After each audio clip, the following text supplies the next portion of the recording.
Hi, I'm Gene Trowbridge with the law firm of Trowbridge & Ney, and we're syndication securities attorneys. We help our clients do the paperwork and the mentoring necessary for them to be successful when they go out and raise money for equity for whatever business purpose they're doing, real estate and other businesses. And this is one of the series of success stories that I've been recording. And this is kind of an interesting take. This is a situation where someone came to me and they had a business model.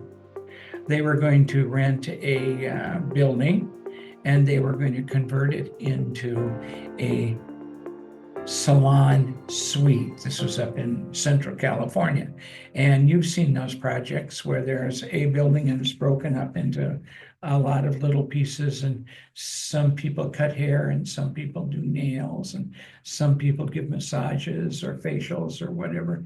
It's just a suite of little offices, and to accumulate all the people that provide services like that for the clients in one space. So they found a location and they figured they needed about 14 million, $1.4 million to complete the build out and the construction. So we went to the market with an offering of 100,000 minimum.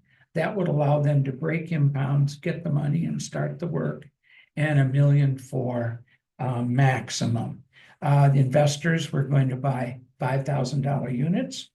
The minimum purchase was $50,000, and they could buy more units than 50 for sure.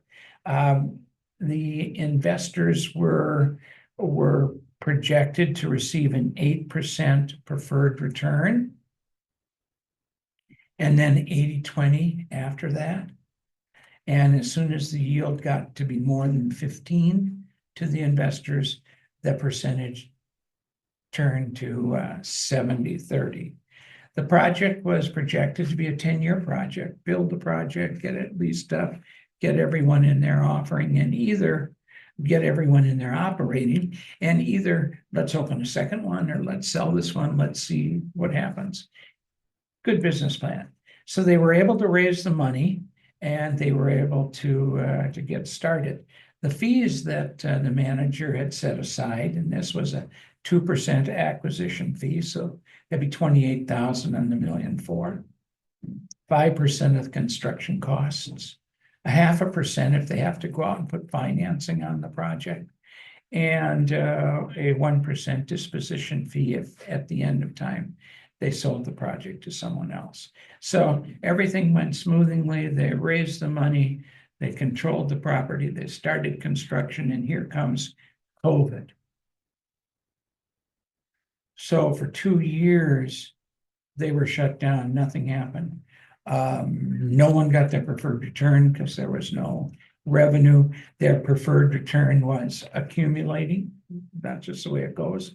And then because of the slowdown in the construction, they needed about another $200,000 to finish. So they went back to the existing investors and raised the extra $200,000.